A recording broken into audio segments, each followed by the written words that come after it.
Okay, welcome, boys and girls of all ages. Welcome to an episode of Under the Dome. I'm your host, Alan Ulrich. I'm here with my partner, Mr. Sean Williams. How you doing tonight, Sean? Man, I am fantabulous today. This is one that I have been, not that I don't normally look forward to these gigs. I really enjoy them, but tonight is really special for me because one of my all-time favorite guys to wear the black and gold is joining us tonight, and he was a 1998 first round draft choice from San Diego State. Probably for most Saints fans remembered as the flying helmets guy, which we're gonna wind up talking to him about, I'm sure. But there's so much more to this guy's story. He has one of the most fascinating stories I believe I've ever gotten into. Uh, so without any further ado, please help us welcome Kyle Turley. Thanks, man, for joining us. How are you tonight? I'm doing great, man. It's good to be with you. Well, we thank you so much for being a part of our program. Uh, I'll get things started here. Kyle, in all of your playing days, have you ever seen anything as bizarre as the end of the New Orleans Saints game Sunday against Denver?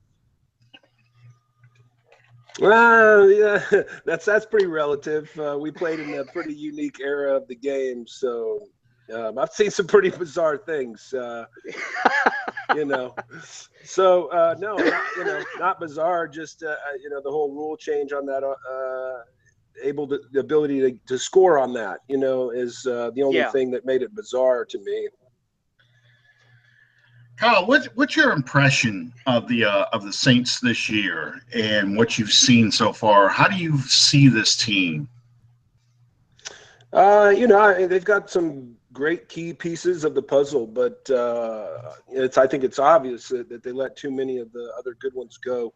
So in trying to rebuild that, that takes a lot of commitment and management and everything being considered, and where the Saints were and the value of players. I mean, I understand it, the parity of the league, et cetera, but I just wish there would be a bit more of a focus on improving instead of trying to hold on and just stay the same.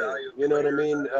Because it's not the same, and I think every fan understands that, and they see that. And we've got Drew, but we've got Sean Payton. I mean, these are great assets. And some of the other people around the organization, but they, it's one injury away from just all the wheels falling off. And it's kind of frustrating as a Saints fan to see that, the team is kind of being treated as, we won a Super Bowl and we've, had some success. And like most other teams in the league, they all do it. The owners just kind of allow those teams to benefit them financially instead of really keeping them together for more. I mean, I experienced that firsthand.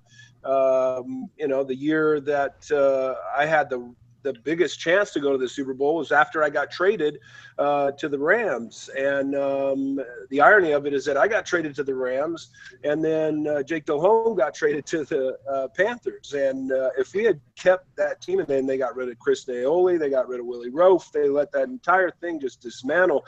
And we had a team that could have won a Super Bowl for the organization, long before.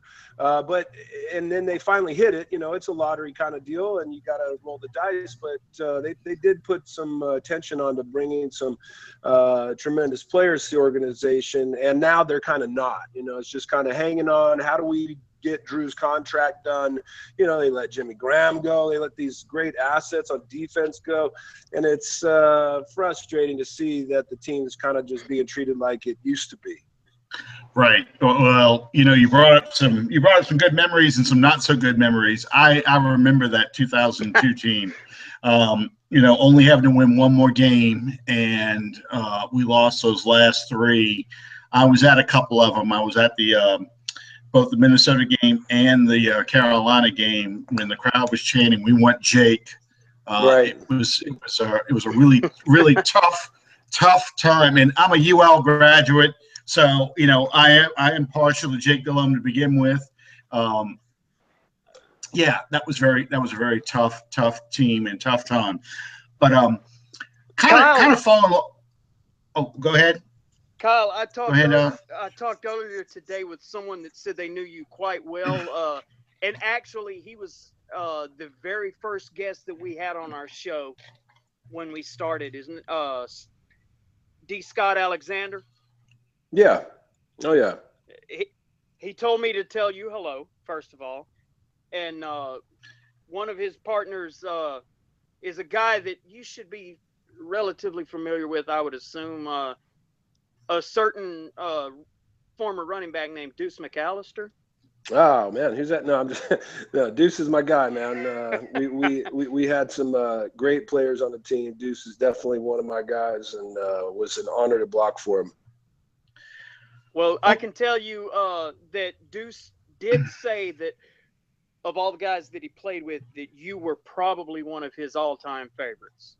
So, well, likewise, man. Deuce was one of those great players that you had the opportunity to play with throughout your career as a lineman, and they. Oh, we lost him. Yeah, we did. Okay. Well, I know he was doing it through his phone, guys, and that's one of the reasons why it was just audio only. His phone, he might have lost the signal and it dropped out. So hopefully he popped right back in. Sure hope so. I want to ask him about, playing the offensive line when he comes back. And, you guys that are watching, we talk about Andres Pete a lot and the changes he's done and how he's been playing multiple positions. Well, I don't know if many people remember. I actually had to look this up to remind myself. When Kyle played his rookie year, he played guard. And then he moved to right tackle. And when Willie Roaf got injured in 2001, we had Darryl Turnstile Terrell playing left tackle. And because he nearly got Aaron Brooks killed in 2001, they moved Kyle to left tackle and brought in, I think, Spencer Falau as the right tackle. So Kyle has played multiple positions on the offensive line, much like what we're doing in Andres Piece right now. And what I'd like to get from Kyle is to kind of get his impressions or his ideas about the difficulty in playing from the left side to the right side, because what we've seen so far, Pete's been playing left tackle these past 2 games, past 3 games actually, because the recurring knee problems that Armstead's been having. And I don't know if you guys have noticed this or not, but actually Pete's been playing very well at left tackle. Especially, did anyone remember hearing DeMarcus Ware make a tackle in the game? I don't recall DeMarcus Ware making a single stat. If he made a tackle, it was downfield. I know he got in one quarterback pressure. That's really about as much as that was like at the very beginning. That's tremendous. That's tremendous. Sure. I mean, we were sitting there worried that Von Miller and DeMarcus Ware were going to be the best 2 pass rushers we faced all season. And here we are going in with, Streif. And we all know Streif is having a solid year. I mean, even by his standards, probably a very good year. And he's always had trouble with speed rushers, and he pretty much handled Von Miller. He carried him out to play. I watched him specifically near the end of the game when we're trying to score on that last drive that should have been a game winner, but it wasn't. I watched Von Miller take off on those moves, and Streif just took him out the game, took him out the play. So it was tremendous. Well, I'll be completely honest with you. Going into the Denver game, my biggest fear, if you want to call it that, was that between DeMarcus Ware and Von Miller, that Drew Brees was going to be a pinata. Yeah. And that's not a condemnation on our offensive line issues at all. It's just that those guys are just that good. Oh, Kyle's back. Good. You guys there, man? Yeah, we've been kind of stalling a little bit, hoping you were gonna be able to come back. No, hey, no problem. it wouldn't be a live podcast. We didn't have a technical glitch coming along the way, so Yeah, you're right. fine. No, You're right. fine. Kyle, one of the things. Alan, if you would pick that up where you were. Yeah. Kyle, one of the things we were talking about was I had to go back and look at this. I had forgotten about this. When you came into the league, when you joined the Saints in 1998, they initially put you in a guard at some point, and then they had you play right tackle, and then in 2002 moved you to left tackle once Willie Roaf had moved on to Kansas City. Right now, a lot of fans are, looking at Andres Pete and watching him go through almost the same thing, where he was drafted to be the right tackle. He's been playing left tackle because Armstead's hurt, and he's also been playing right and left guard, and he's done very well at left guard. What is it like for an offensive lineman to play all these different positions? How hard is it to switch from the right side to the left side? It's tremendously difficult, especially when you're trying to just make the transition to the speed of the game from college to the NFL. So, changing up an entire position. I played tackle in college the entire time, right and left tackle. So I could go on either side, and our system in college was a pro style system that ran a strong side, weak side formation, package, and so we were well coached in college, and I played both sides, but so it wasn't difficult for me personally, but the mechanics are, much different. Obviously, you're used to doing one thing a certain way. And especially for me, it was having to play guard. I'd never played guard before, so that it can be a much more intense position because you're more inside in the trenches. And as an athlete, it's easy for me to be out in space. One of the, being more of an athletic style tackle, being out in space and working, not having to worry so much about all of those linebackers too much, and just really focus on those athletic defensive ends and just match up with them and play basketball. That was, guys like myself, Willie Roaf, that just comes natural.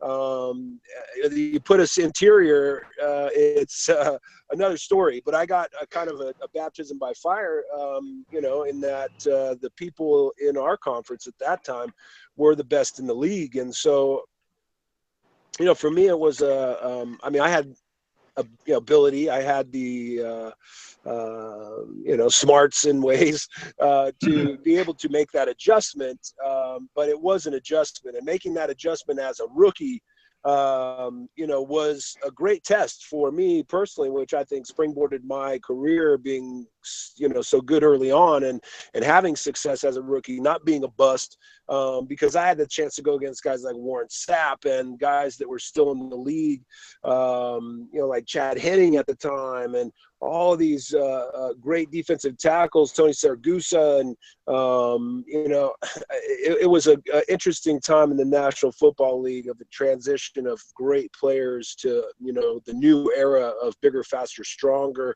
because it was the late 90s, and there was I got to play against all these great players, guys were still in the league at the time, like Steve Young and Troy Aikman and all those guys. So it was they put me next to two great individuals, I'll tell you that, though, that helped that transition in a big way, and that was Jerry Fontenot at center and Willie Roaf at tackle. And then when the team needed me, I started right tackle for 4 games as injuries happened, and then I started a game at left tackle and played that when Willie had to go get a knee surgery. So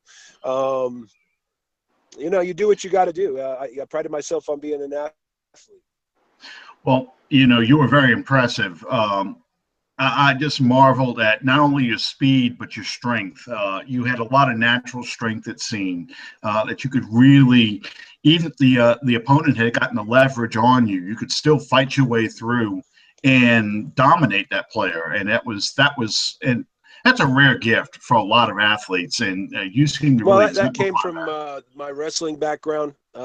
Wrestling was a key component to me having the success that I did as a football player. I started wrestling early on in 7th grade, and I tell what we understand about football and the dangers of the game today.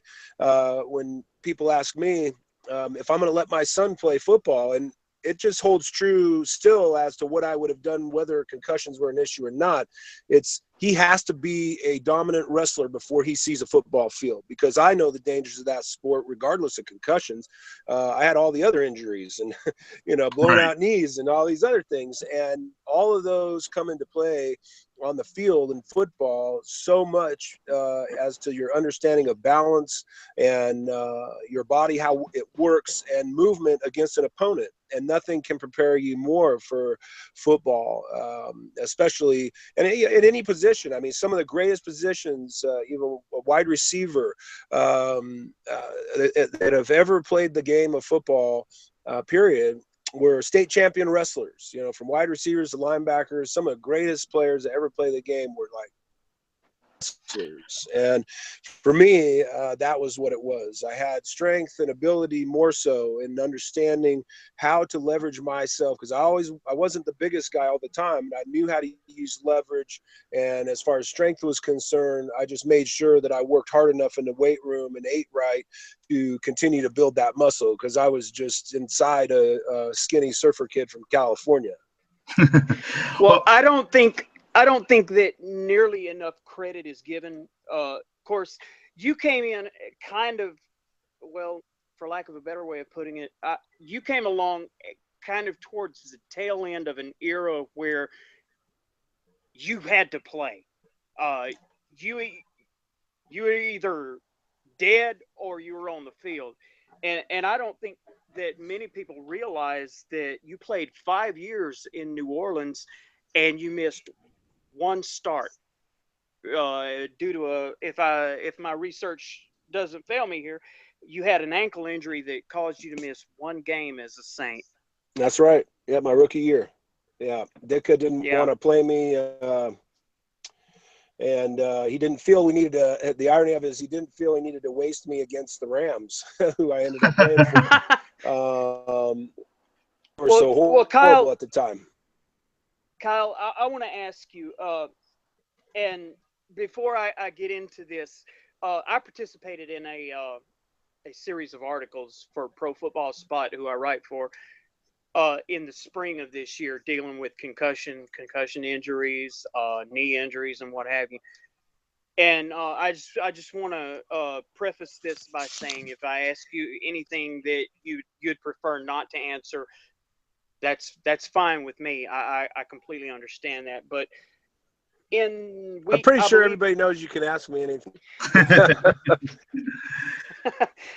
In week 7 of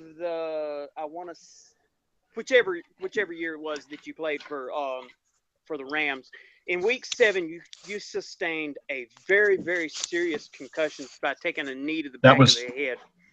That was 2003, I believe, his first year with the Rams. That's right.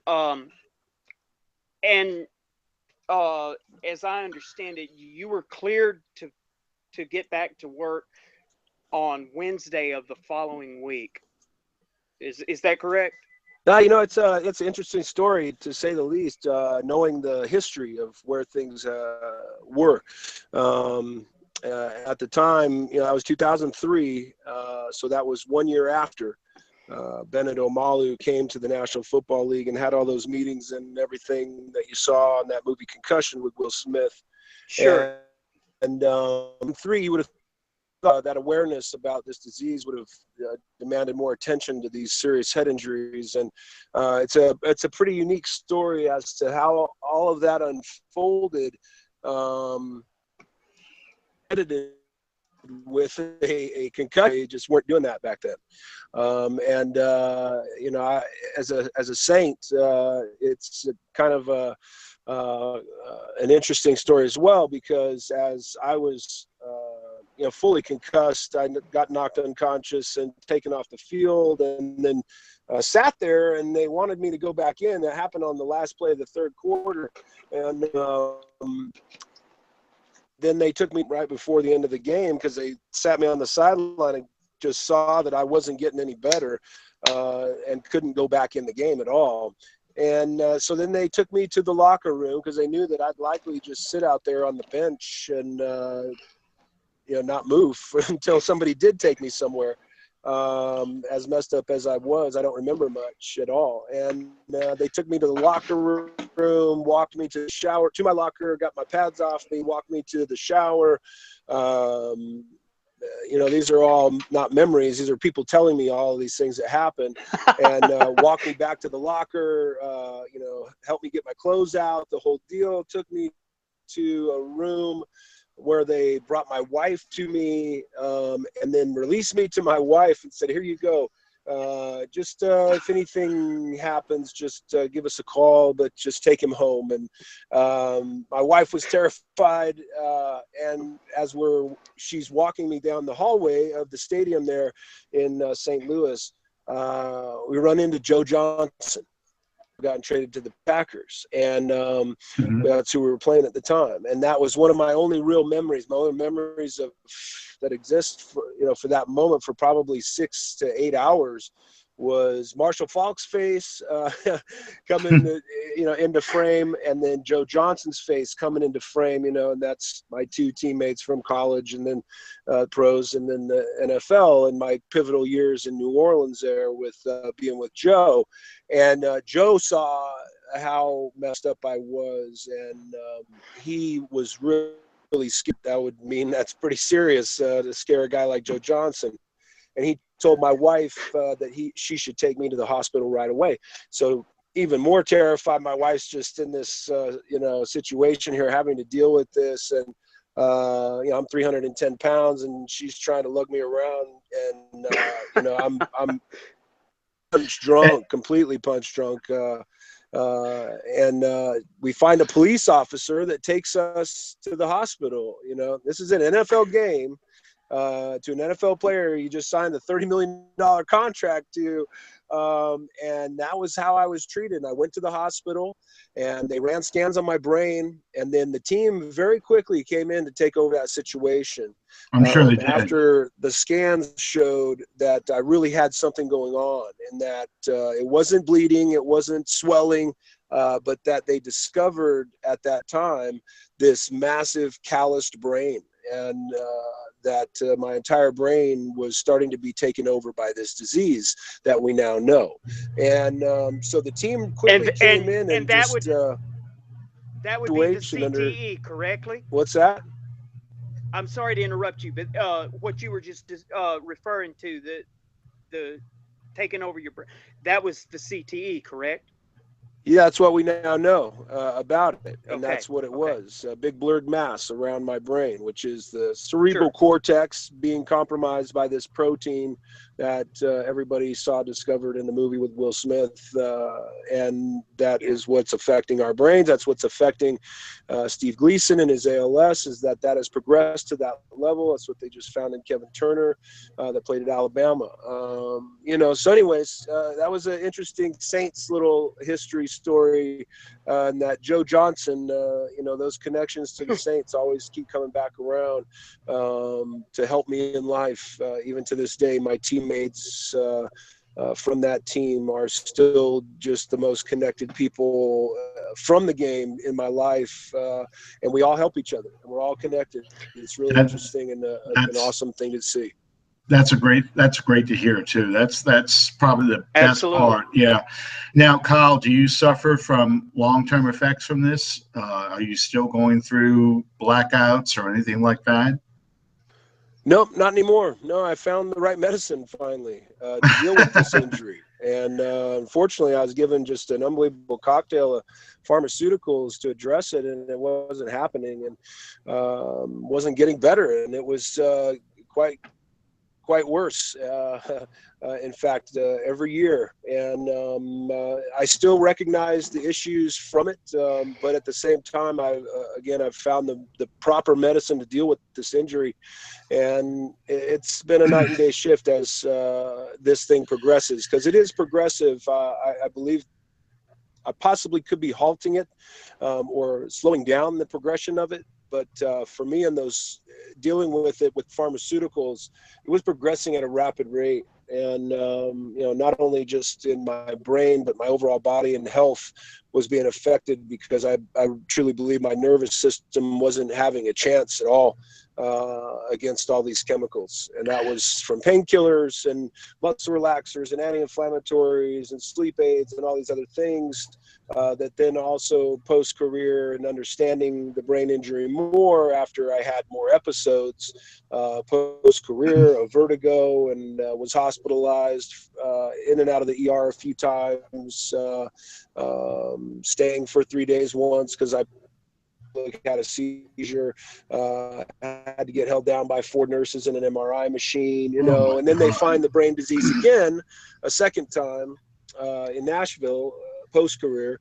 And so then the psych meds get layered up on these things to try and address all this that's going on and all this neurological disruption. And the reality is that cannabis, marijuana, the devil's lettuce, all of these things is what reefer madness. Well, let me ask. It's real. It's true, and I can't deny it because I've found things in it that have addressed this issue better than any psych medication I was ever given. And I was on Wellbutrin and Depakote and Zoloft and all these other zombie drugs that are being pushed in the community out there in the general public. It needs to stop. How many? And if I understood correctly in my research, Kyle, you, as of I'm checking my notes as I speak. As of 2015, you completely and totally walked away from prescription meds I'm trying to think of how to say what I'm thinking. To go straight to cannabis. Yeah. No, not to go straight to it, to give it its opportunity and its full opportunity to address these issues. I care about my health. I care about my life. And when I didn't want to live it anymore, while I have still lots of money and a beautiful wife and kids, it was quite concerning to me. And so I knew that I had to give this one thing that I knew helped through it all anyways when those weren't doing their job. And I've never given it its full opportunity. I've always been on since 1996, a cocktail of pharmaceuticals disrupting what this could possibly do for me. And I never gave it its medicinal shot as well because I didn't live in a state that allowed that to happen. And for me to understand it fully as to what's available, and now being in California, I moved here, 3 years ago, has given me that opportunity to know that, it was true of what I found over the years of being in New Orleans and St. Louis and Kansas City and in Nashville, where you just get what you get, and you deal with that. And you don't know what strain it is. You don't know where it's from. And now having the opportunity to have that available, living in California, has allowed me to be pharmaceutical free. And I deal with some of the most severe arthritis and sciatic nerve issues. You don't walk away from the game of football. You limp away at best. And, I've had multiple surgeries. I need multiple more. And those things on the road much further these days than where they were. Well, how many concussions? Just 2 years ago or a year and a half ago. And I have not taken one pill since. Not even an Aleve or aspirin or Advil, and I don't take vitamins or supplements anymore, and I drink maybe one protein shake a day after my workout, and I'm night and day different. My life is better. I'm out. I'm more active. I'm more motivated, and life is got unbelievable amounts of hope back in it for me, and my family is the one who continues to express that to me and how well I'm doing, as opposed to where it was, and looking at me and feeling sorry for me that this game broke my body so badly. The problem was that I was just given the wrong medications to deal with it. Absolutely. Well, Absolutely. In my research for getting ready for your appearance on our show, Kyle, the one thing that just kept leaping off the page at me was the incredible, and as far as that goes, incredible is just an understatement. The price that you paid to quote unquote follow your dream.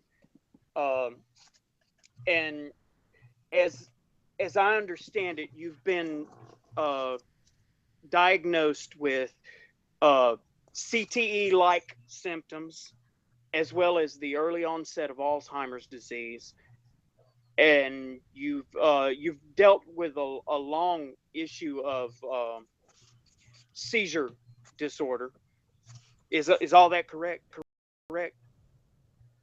That's pretty much it. And lucky enough, I found the right medicine to deal with those situations, and to deal with this injury. And we don't have to continue to have this game be dismantled because of these inherencies. I'd pay that price all over again, just to have gone back and Well, Kyle, as to how I would be today had I not been given such poor with all of these ailments. And that's the truth of it. We wear these badges of these scars and injuries as badges of honor, and that we played the game. It was an unbelievable accomplishment that few had the opportunity to achieve. But at the same time, when you get away from it and your quality of life is so poor physically and mentally, all of that seems to be an afterthought as to what's important to you in your life. And that shouldn't take place anymore. We shouldn't be choosing bullets over the Hall of Fame, like my good friend Junior Seau. And we shouldn't be losing guys like Steve Gleason as they fade out in these horrible diseases, or my good friend that already lost his life, Kevin Turner, and all the other individuals that are very close. We relate to many of us that play this game. They are not these secular cases and rare cases that the league wants you to make, believe that that's how it is. These are all very close to us. This is a very close-knit family. There are only 25,000 retired NFL football players and 1,800 current NFL football players. This is a very small community. And when you reach the level that we've reached, these are not secular stories. They're not just here and there chance deals. We know all of these stories very intimately, and we know their wives, and we know their children, and we know their extended families. And this has to stop. Well, Kyle, I know of your involvement in what's called the Gridiron Greats Assistance Fund. Is there any way that can you speak towards just normal people like myself and Alan, for example? Is there any way that people can be involved in this movement to benefit the former NFL players? Sure. I mean, the charity takes donations 100%, and any assistance is greatly appreciated. And people wouldn't believe the treatment of some of the eras of football that built this great game. And we still to this day do not have pre-93 players. That's one of the things I still, bring up that nobody brings up, is that we have players of an era pre-93, an entire, multiple classes of the NFL, multiple decades of the NFL that don't enjoy the same opportunities that benefits that I do and that the players today enjoy. And when you continue to have the game succeed as it is, and the amounts of money being given to players and coaches, it's really something that needs to be addressed. And the Gridiron Greats has done that for over 10 years in trying to pick up those pieces and just be there as that the NFL seems to care to really want to have, and the Players Association themselves, who's very guilty. Our own union that doesn't resolve these issues, then unfortunately the Gridiron Greats had to exist. It still has to exist, and they do tremendous work. And you can go to gridirongreats.org and check that out and get involved. Absolutely. Well, you were talking a second ago about the players from the past, and there's no story that should affect anybody more than the story of Mike Webster, the Hall of Fame center for the Pittsburgh Steelers during their Super Bowl years in the 70s. He was probably, or is probably, one of the most famous cases of CTE before they even had any idea what it was, because of the multiple concussions he had. He was finding himself living homeless, living out of his car, mood swings, bipolar type behavior, alcoholism you try and treat it with. So absolutely. The players of the 70s, the players of the 60s, when the medical care was damn near barbaric compared to today, absolutely should be included in this. Well, that medical care, went for a long time.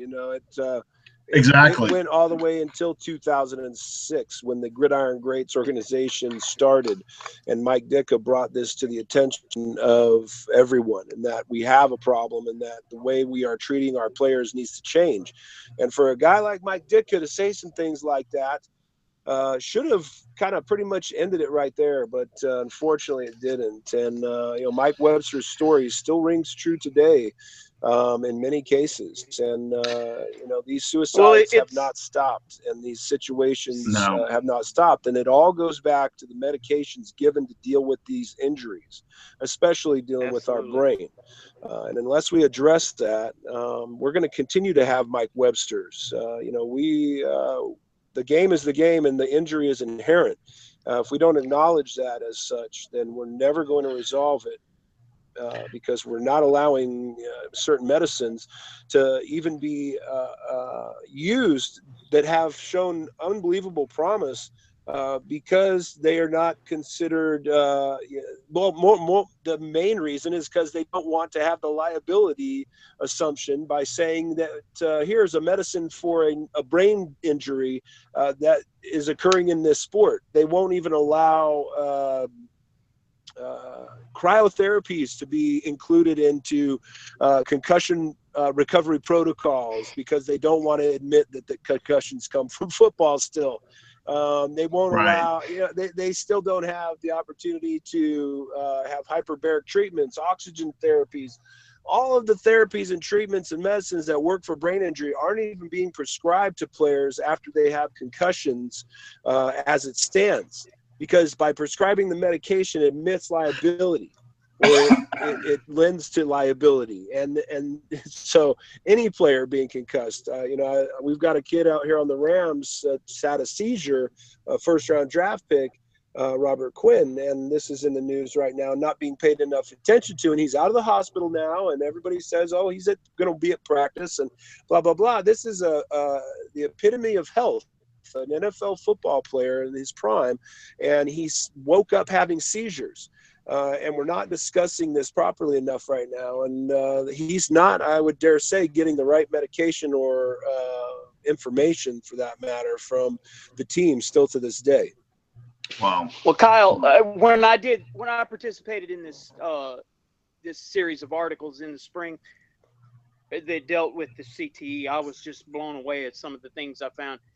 I want to ask you point blank, not to put you on the spot, but would you think it would be a fair assessment that in terms of the NFL and their stance on everything, they're building an empire over the bodies of the guys that built it? Well, they are. I mean, that's apparent, I think, to everyone. It's very reminiscent of the gladiator days of old. They're throwing some, treasures at the gladiators in the form of, quick money. And although it be large, I'm sorry, economies, rise and fall, and that won't matter. What will matter is the player's health. And this is not to say stop playing the game. I want the game to go back to how it used to be played. I would love to have that happen, and we can have that happen if we acknowledge these injuries and address them, but we keep running from them. And then it makes everybody get all scared, like Jaws, like sharks in the water. Everybody's trying to convince the people to go back out, and they're not doing anything about the shark. Yeah, it's just out there. I think and, that's a very good analogy. Absolutely. We're not, we've got to start addressing the shark. And the shark is concussions. It's a brain injury. We've seen it. It's apparent. It's been in study after study now showing that it's in everybody's brain that plays football, period. Let's stop running from this. Let's start addressing this and being proactive. Still to this day, there's not one MRI machine in an NFL stadium. These are billion-dollar stadiums, and not one $1 million MRI machine is in an NFL stadium in America, because they don't want to see the damage. They want to go in. There's an X-ray machine in every stadium. They want to see if something's broke. That's it. Everything else they can address through Toradol and all these other drugs that they're going to push into you when you go in the locker room at halftime and you come back out and everybody goes, wow, he could barely walk off the field, and he got carted off, and he ran out of the locker room again, out of the tunnel, like it's the beginning of the game. How did that happen? You put a Band-Aid on a headache. Yeah, exactly. That's what's going on, and that's got to stop, man. Players have to have guaranteed contracts, so these or lifetime medical benefits, so that there is a vested interest on the behalf of the team to make sure these guys are taken care of. They can have longer careers if we address these injuries the way they're supposed to be addressed, and the teams will, recoup the investment that they put into the player as his career is longer and more extended. And likely, if he's treated well, we'll negotiate with your team that he sees that this is why do you think the Patriots do so well, and why do they keep so many guys that forfeit money in other places? You think it's just because they want to stay there and win? No, it's because the way they run the entire program, the entire organization is professional. The players are treated with respect.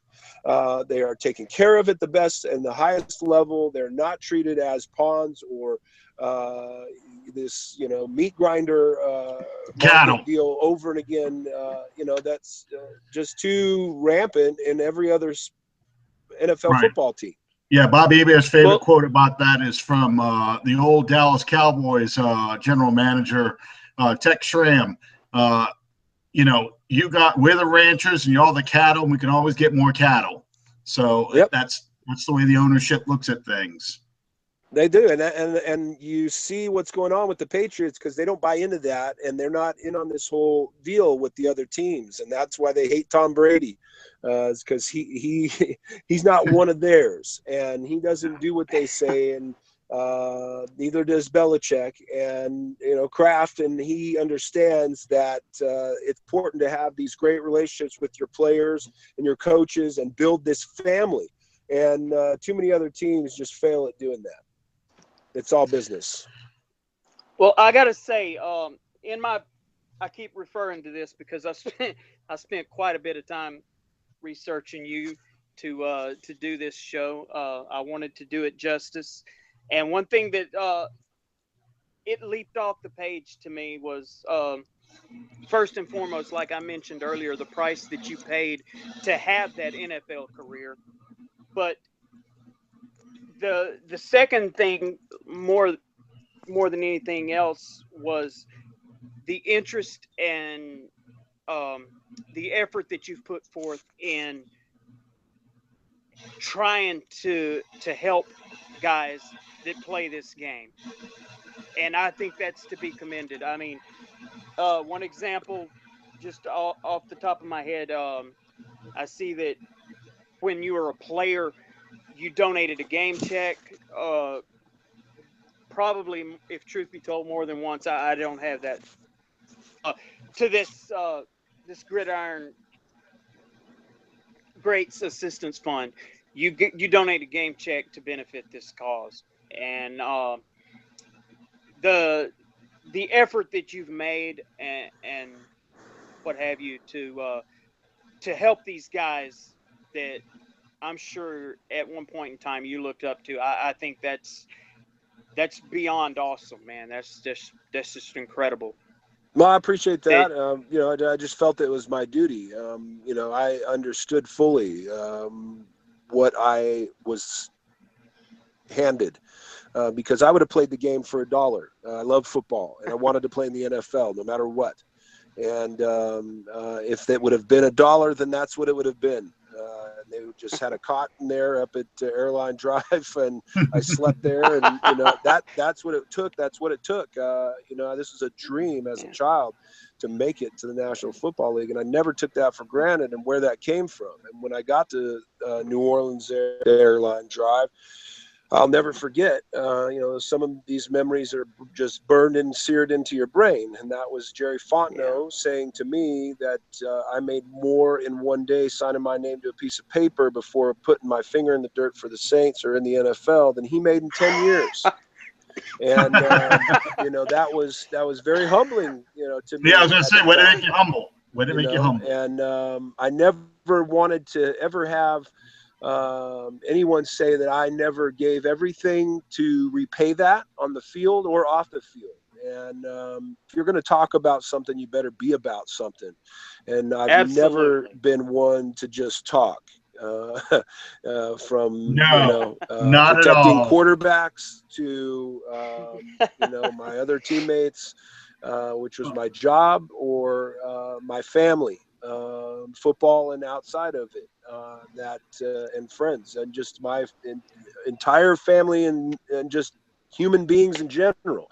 We're all here for a purpose, and if we're not being a part of the solution, then we're being a part of the problem. And I just truly believe in that, and that was always a part of me and my success, was that I used it to help others, and never took for granted where it came from. I may have strayed throughout the years, and and the opportunities I've had to make a bigger difference than I have, but I've always tried to give back and understand and acknowledge the things that I've been blessed with. I don't take these things for granted, even now.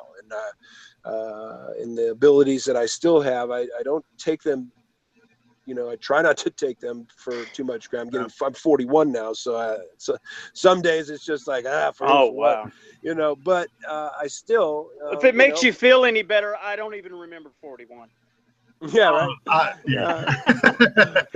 But even out in public, when people are begging for money and stuff, and they're on hard times, it's not for me to judge.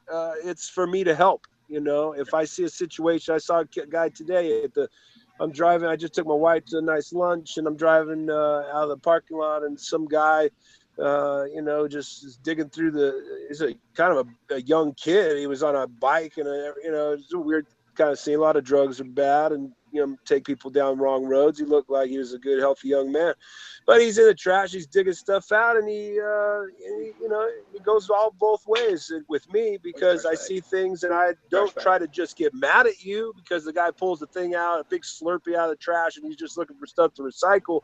But he decides to throw the whole thing out into the public, into the street, and buy everybody and stuff, and it's like, do you have any respect? Why can't you, I have to stop personally and address a situation like that. That's just me and how I am. If I see somebody that needs help, whether it's I'm going to give you money, or I'm going to let you know that you're wrong and that you need to think about these things before you do them, because somebody else is going to have to come out and clean up your mess out here that you've made. Have some respect. Hard times come and go. These things, this is life, but we can all have respect for each other, and a lot more good things will happen. Oh, so what you're a perfect saying segue. You're not averse to putting a foot in somebody's ass if they need it, right? Well, like I said, the guy, he pulls a big old Slurpee out of the trash, and he just throws the whole Slurpee contents into the street in the parking lot in front of a bunch of people, and I just had to stop and say, what is wrong with you? Can you not have some respect for everyone and for yourself, more importantly? I have to, I can't help but address it. And it's funny because, people aren't used to that. I don't know if it's people's upbringing and it's just the old man coming out in me, but, I don't know. Kyle, I've got neighbors that drive up and down the street a million miles an hour. And, I have to stand out in the street, sometime, and now it doesn't happen anymore, you know, and everybody's cool and everybody gets along and they acknowledge that what I said is real and right, and sorry, you know, I wasn't really paying attention to it, and that I was using the street as my own personal racetrack, you know. I had to have some big 6'5" guy tell me that, you know, to get me to realize now I'm going to drive like a neighbor, you know, because it wasn't that I yell at the person and say, you know, what the F is wrong with you and who you bleepity bleep. It's why can't you act like a neighbor? We are all here. We can live together. We have children. Why do you have to disrespect us by driving down the street 100 miles an hour? Can you not be a neighbor, please? You know, I beg you. Kyle, I need you. Skull drag them through the roses. They'll get it. Yeah, so I need you in some of my neighborhoods. Well, what a perfect segue. So I want to take you back then, of course, to the infamous Jets-Saints game from 2002, I believe.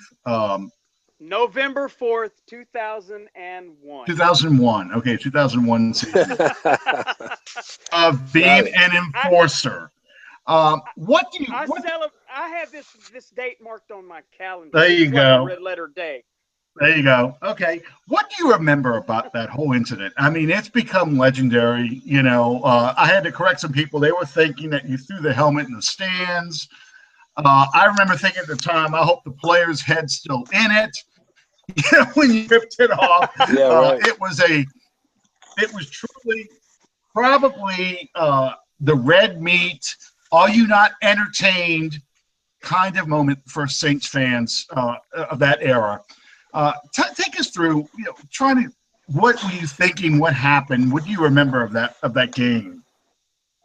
No, I don't remember too much detail these days, but you know, I was doing my job and running down the field to make that extra block. I saw, you know, Damian Robinson trying to rip Aaron Brooks' head off, and the pivotal moment when you watch the video of the replay that's online, you know, still today, it's, I don't know how many hundreds of thousands of views, but you can see clearly something was seriously going wrong here where Aaron was being abused. And for me, it was, as I show up and I see this occurring, you know, things happen in slow motion in your mind, but they're very fast on the field. And in my mind, you know, it was just very slow motion as to this was bad. He was twisting his head around, and then Aaron let out a shriek that I'd never heard before on a football field, like unless somebody's getting their leg broke very slowly or their foot twisted around in a pile.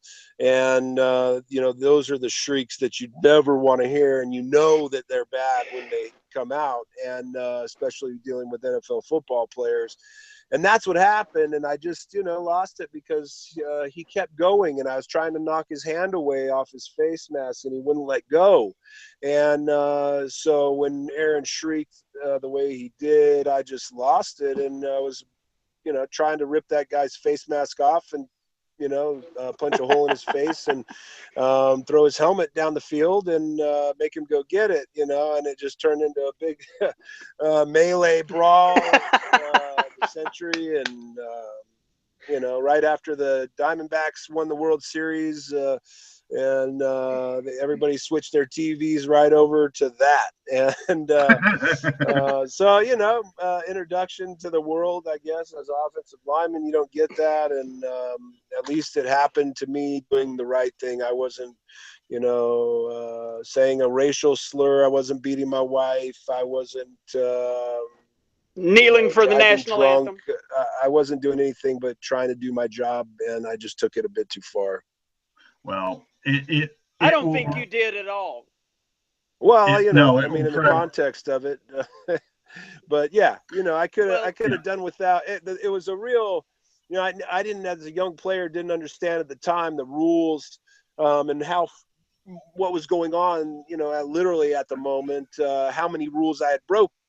And so I thought it was over. So I just kept adding more things on. You know, I thought I was at it. And the reality was finding out the most frustrating part of that scenario and situation was that they weren't going to throw me out of the game for that. And they didn't throw me out of the game until I came out and threw the helmet and flipped off Paul Tagliabue, who was at the stadium that day for the game, because I knew I was about to be fined a bunch of money and suspended, and probably nothing would happen to the other guy that was trying to really hurt somebody out there. And I was upset. But that was, like I said, the frustrating part about it was knowing that I wouldn't have been thrown out of the game, because the referees that were in charge of that game, the head referee, was a guy that went to San Diego State. He was my old ref from college and my buddy, and he was the one that was on top of me that I thought was a Jets player trying to choke me, and he was trying to pull me off of him, and they were going to take care of me, and it would have been offsetting penalties, and we wouldn't have had the bad field position moved back, which didn't allow us to tie the game and have a shot at winning in overtime. And so the extracurricular things, in looking back, were the throwing the helmet and flipping the bird, and to Tagliabue and the Jets sideline. That's the most frustrating part about it all, is knowing that through all of that, the melee of the fight and me ripping this guy's head off, if I would have just stopped when I came out of the pile, we would have still been on the 5 or the 3 yard line, wherever Aaron got down to. And we would have punched it in and tied, and went on to overtime and hopefully won, Well, I think if you want to take any solace from it, I think that is probably one of the most enjoyable losses for some Saints fans, just because of that what you did out there than anything else. So you can at least take some solace in that, knowing that fans loved you for it. So, Kyle, well, if we would have won, it would have been awesome. But yes, there's always going to be that but in the story, because we lost, and it was unfortunate. I had other incidents where I was, the week before we were in Carolina and beat the Panthers or somebody. I think it was Carolina, and threw a bunch of stuff in the locker room, and got the team fired up at halftime. When we were losing, we came out and just demolished everybody, and everybody said, I remember that. We went nuts in the locker room, and we just came that. out and killed everybody. And so, 1 week you're the hero, next week you're the GOAT. Yes, I remember that. I do remember that. Well, Kyle, I want to really, Sean and I both want to really thank you for taking your time to talk to us and explain to us all the things that were going on with you. And absolutely. Wait a minute. What? You got something you had to say? In my preparations for this, I had to limit myself to only 2 questions about flying helmets. So, and due to time constraints, as FX1 says, I'm going to just change it to 1.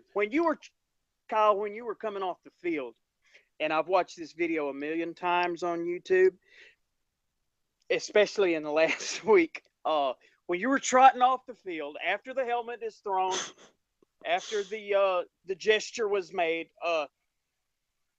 as you were getting almost to the sidelines, Jerry Fontenot stopped you. And if looks could kill, he would have died a slow and painful death right then. Do you remember what you said to him? No, it was a complete moment of blind rage. I didn't even remember who came around me. It didn't matter. It was just such a blur. It was like coming out of a mosh pit at a Slayer show. It was just like, whatever. I'm going to the locker room. I'm kicked out of the game. Oh no, what did I do? Starting to sink in, but Jerry came over and other people were like, what's wrong with you? And, what are you doing? And, it was football. It was the moment. It was very frustrating what happened. And, the way you find yourself in fight or flight situations, and things happen. Sometimes they're not the things you want to see happen, whether you're drunk or you're sober. All I know, Kyle, is if I get in a situation, I want to be next to you, on your side. On your side. Yeah, I got that going for me, which is nice.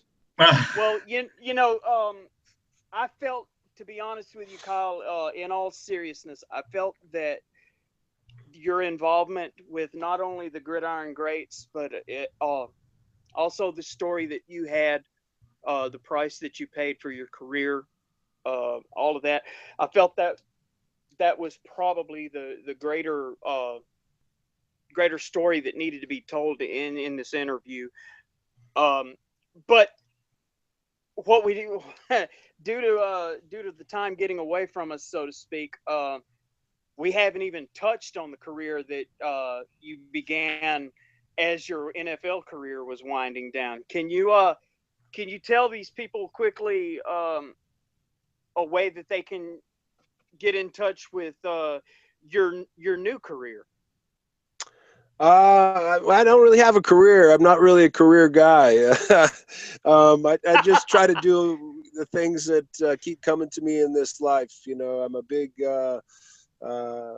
advocate of searching for the path and trying to stay on it. So there's a lot of things that have come into my frame, and from music and being a musician and touring and playing the music all over and opening up for all kinds of people and having that opportunity, if you want to call a career, to understanding medicine and my body a bit more, and health and exercise, and all the things that I'm involved with in that department to try and help more people and fix the things that I see wrong in the game, and involvement with charities and other noble causes where people need help that continue to get attention.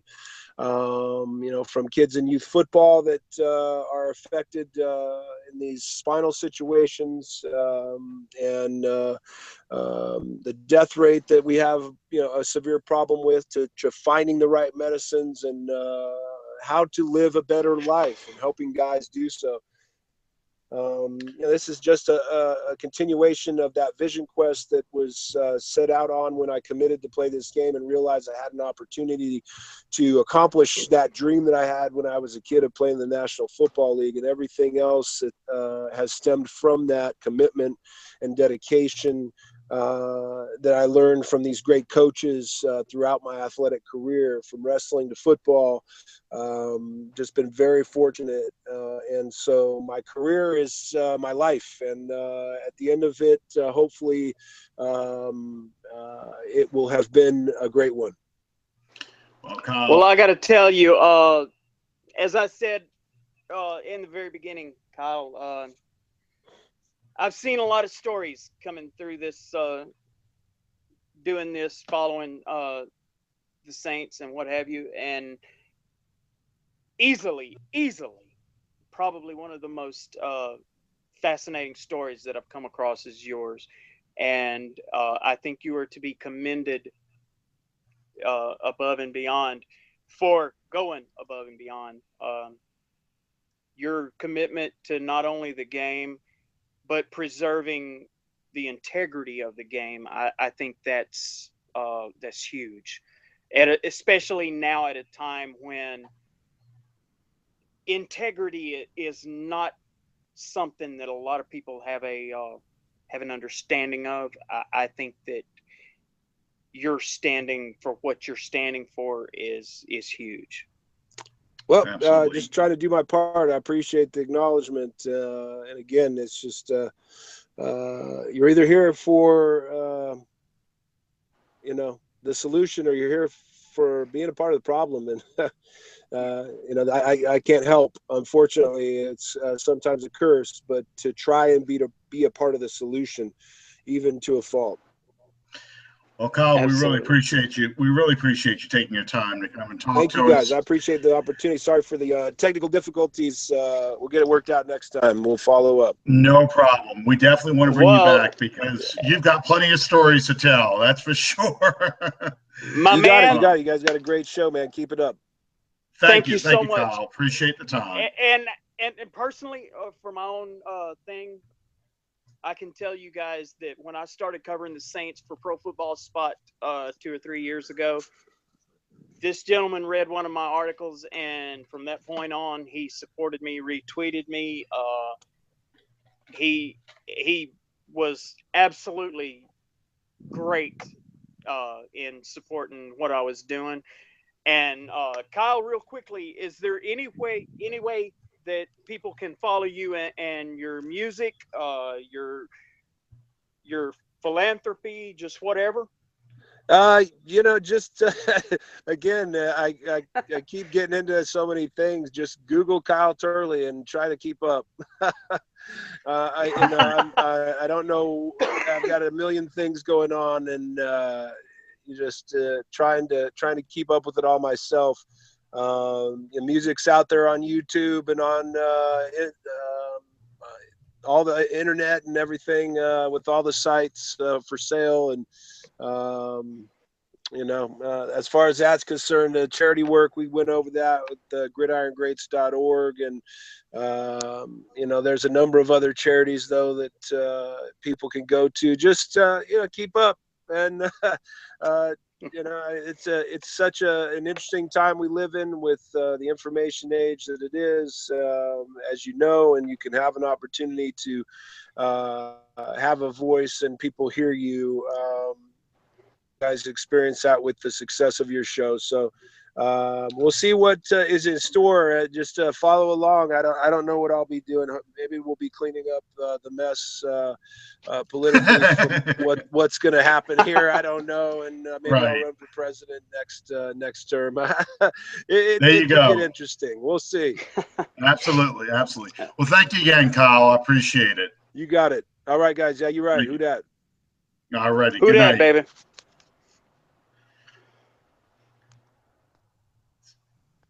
Well, that was very fun. Could not have. Oh man, that was very fun. We're well over time now, though. But that was well worth it. And I hope everyone comes back and watches that again and again, because you really got a look at the inside of the NFL. Like I told you, I think it was off the air. One of the stories that Bobby Hebert likes to tell was against Tampa Bay back in, I think, either 88 or 89, where he had a concussion. He was knocked out cold. They knocked out his front teeth. And John Forcade had come in. John Forcade got injured, and they just gave Hebert smelling salts and brought him back out there. And with Paul Boudreaux, the offensive line coach, basically telling the offensive line, I don't care if you hold on every play, don't let another person touch Bobby. And Bobby Hebert couldn't call the plays. I think Eric Martin was helping call the plays. He doesn't remember any of the game. He doesn't know how he made the throws he made. And, you know, that dovetails perfectly in what Kyle was talking about, just the way the league treated concussions. Like, just smell some smelling salts. You got your bell rung. Get back out there. Go out there and play. And, that's what was happening. Anyone that thinks that this is just sunshine and roses and rainbows are under a fallacy. There's a dark side to it. There's a price to be paid for everything. And that's why I don't complain about what any of these players make. I never complain about how much money they get, because it sounds like a lot of money, and you look at your own lifestyle and you think, okay, how much more money does someone like Drew Brees need? Well, you know what? Kyle is telling you some of the players, especially the older players, they don't get anything. And the medical bills after the injuries accumulate, knee replacement surgeries, shoulder injuries, then you get to the CTEs, and be scarred and injured for life. For something they played in their 20s for 5 to 7 years, maybe. So, well, like I said, in researching to do this interview with Kyle, the one thing that just kept coming to me was the price that this man paid for his dream. Absolutely. And if you looked at a list of his injuries over the years, it's, oh my God, it's unreal. Yeah. But I encourage you guys, if you have the opportunity, if you don't have the opportunity, make the opportunity to look this guy up and follow his work. He's a very, just as talented a football player as he was, he's a talented musician as well. Owns his own record label in Nashville called Gridiron Records, and he's the lead singer. And I believe rhythm guitarist for the Kyle Turley Band. Yes, and it's not like he is just some cover band or something like that. I mean, he's open for Hank Williams III. He's kind of a Southern rock, country, you know, he used to play his country, but more with a metal attitude. I guess that's the best way to put it. But we went way over time today. It was worth it. Yes, it was. I hope everybody enjoyed it. Yeah. I hope everyone. Look, we've blown this thing up on Twitter and on social media over this last week, right? The last several days, because this was something that was very, very important to us, and it was billed as a huge show for us, and that's only because of the guys that you guys made it that way. We thank absolutely from the bottom of my heart. I thank Kyle Turley for making the time to be a part of our show. Where as soon as we can, we're going to have to bring him back, man. Absolutely. That was absolutely an awesome show. Yes, we have to thank Fan First Productions. Follow us on iTunes. Follow us on our YouTube. YouTube page, our Facebook page, our Twitter page. Follow us on social media. Post it, share this interview with your friends, and we're going to try and get some more former players or current players. Well, we won't be able to get current players, former players to kind of guest star on the show. We'll see what we can pull out.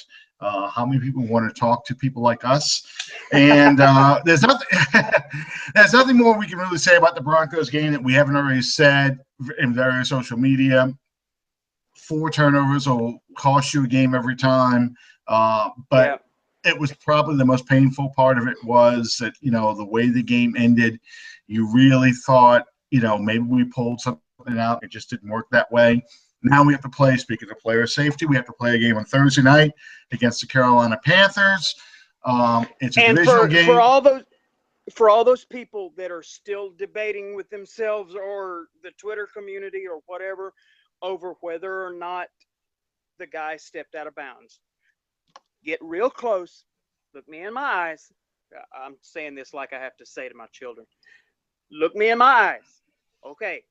I want you to understand it doesn't matter if he stepped out of bounds, because this morning, tomorrow morning, and a year from now, it's going to say Denver Broncos W, New Orleans Saints L.